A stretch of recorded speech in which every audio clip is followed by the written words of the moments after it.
Shri Venkateswara gold తాకట్టులో ఉన్న మీ బంగారాన్ని విడిపించి కొనబడును.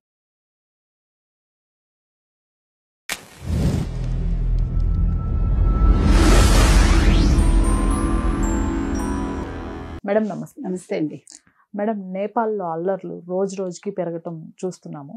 అలానే అసలు ఈ అల్లర్లకి ప్రధాన కారణం ఏంటి? మాజీ ప్రధాని భార్యను కూడా సజీవంగా తగలబెట్టడం జరిగింది. అలానే మావోయిస్ట్ ఫ్లాగ్ ఏదైతే ఉందో దాన్ని తగలబెట్టడం జరిగింది. వాళ్ళు అసలు ఏం కావాలని కోరుకుంటున్నారు? ఎందుకు ఈ అల్లర్లు? అంటే జెన్ జెడ్ యువత అంటే 1996 నుంచి 2000 వరకు పుట్టిన వాళ్ళు అనమాట.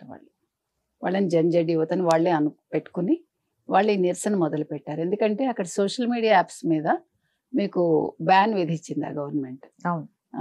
శర్మ ఓలీ ఆయన ప్రధానమంత్రి కదా, ఆయన ministry of communications and IT శాఖ వద్ద వాళ్ళేమో రిజిస్టర్ చేసుకోవాలి అని వాళ్ళు కండిషన్ పెట్టారు ప్రభుత్వం. ఎందుకంటే ప్రభుత్వాన్ని గురించి వ్యతిరేకంగా వాళ్ళు ప్రచారం చేయకూడదు అని సోషల్ మీడియాలో. అయితే టిక్ టాక్ అలా కొన్ని సంస్థలు మాత్రమే వాటి కింద రిజిస్టర్ చేసుకున్నాయి. 26 యాప్స్ చేసుకోలేదు. అందుకని ఆ 26 యాప్స్ని బ్యాన్ చేశారు.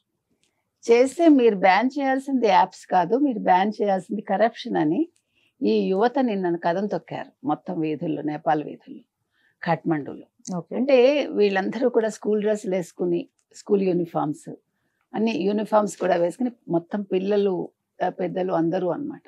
మిలియనియర్స్ కూడా జత కట్టారు. అంటే 1981 నుంచి 96 మధ్యలో పుట్టిన వాళ్ళని మిలియనియర్స్ అని పెట్టుకున్నారు. వాళ్ళు కూడా వీళ్ళకి జతగా వచ్చారు.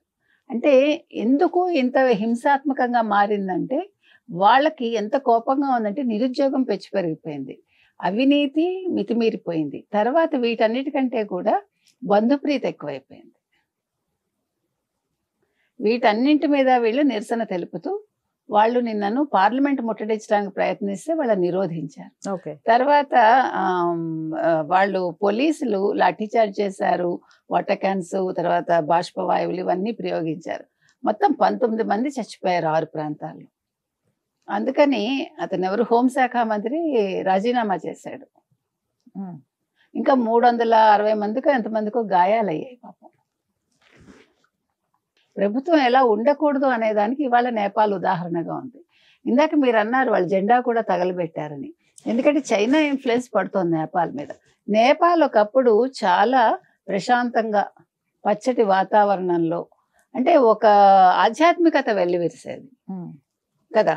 అంటే హిందూ దేశంగా ఉండేది అది. అది వీళ్ళందరి చేతుల్లోకి వెళ్ళాక ఇప్పుడు అదొక శ్మశానవనాలు అట్లా తయారైపోతుంది. సో యువత ఏం కోరుకుంటున్నారంటే, మిలియనియర్స్ కావచ్చు, ఈ జెన్ జెడ్ యువత కావచ్చు, వీళ్ళు మాకు గతంలో లాగా హిందూ సంప్రదాయం ప్రకారమే ఇప్పుడు మాకు దేశం ఉండాలి, మాకు ప్రశాంతత కావాలి, అట్ ద సేమ్ టైం మాకు ఉద్యోగాలు కావాలి, అవినీతి ఉండద్దు, అవినీతి రహిత దేశం కావాలి అని కోరుకుంటున్నారు. సో అందుకోసం ఇంత వెల్లువెత్తింది. ఏమంటే ఉద్రిక్తతలు ఎందుకు వస్తాయి? ఇప్పుడు ఎవరైతే పెచ్చు మీరిన ఒక అవినీతి చేస్తారో అలాంటి వాళ్ళకి బుద్ధి ఎలా చెప్తారో నిన్న మనకు కనిపించింది. అంటే ఇది జగన్మోహన్ రెడ్డికి కూడా వర్తిస్తుంది ఇలాగా. అంటే వాళ్ళని చంపమని మనం చెప్పట్లా, లేకపోతే ఇట్లా హింస చేయమని మనం చెప్పట్లేదు. కాకపోతే తిరగబడలేదు 5 సంవత్సరాలు. కాకపోతే ఏంటంటే దాన్ని వాళ్ళు ఓటు రూపంలో చూపించుకున్నారు. ఇది ఇండియాకు కూడా పాకుతుందా అని ప్రజలు అనుకుంటున్నారు. ఎందుకంటే మనకు కొన్ని రాష్ట్రాలు తెలుసు, లల్లూ ప్రసాద్ యాదవ్ లాంటి వాళ్ళు ఎంత కరప్టెడ్. నిన్న దాని మీద కూడా సుదర్శన్ రెడ్డి గారు వెళ్ళి వైస్ ప్రెసిడెంట్ లల్లూ ప్రసాద్ యాదవ్ని కలిస్తే దాని మీద కూడా నిరసన వచ్చింది కదా.